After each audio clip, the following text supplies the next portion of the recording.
वाशिम जिल्ह्यामध्ये जनगणना 2027 ची प्रक्रिया अधिकृतपणे सुरू झाली असून या संदर्भात जिल्हाधिकारी योगेश कुंभेजकर यांनी पत्रकार परिषदेत सविस्तर माहिती दिली आहे।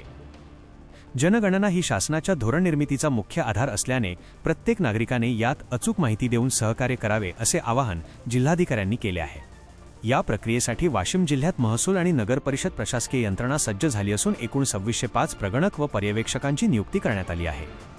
या सर्व कर्मचाऱ्यांना तालुका स्तरावर प्रशिक्षण दिले जात आहे।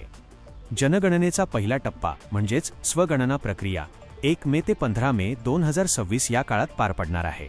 नागरिकांना घरबसल्या संकेतस्थळावर आपली माहिती भरता येणार असून सबमिट केल्यावर मिळणारा आयडी प्रगणक घरी आल्यावर त्यांना द्यावा लागणार आहे।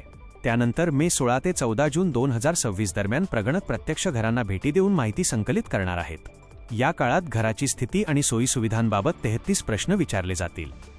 विशेष म्हणजे या प्रक्रियेत प्रगणक कोणतेही कागदपत्र किंवा OTP मागणार नाहीत। नागरिकांनी प्रगणकांना विचारलेल्या प्रश्नांची प्रामाणिक उत्तरे देऊन या राष्ट्रीय कार्यात आपला सहभाग नोंदवावा असे जिल्हाधिकारी कुंभेजकर यांनी स्पष्ट केले आहे।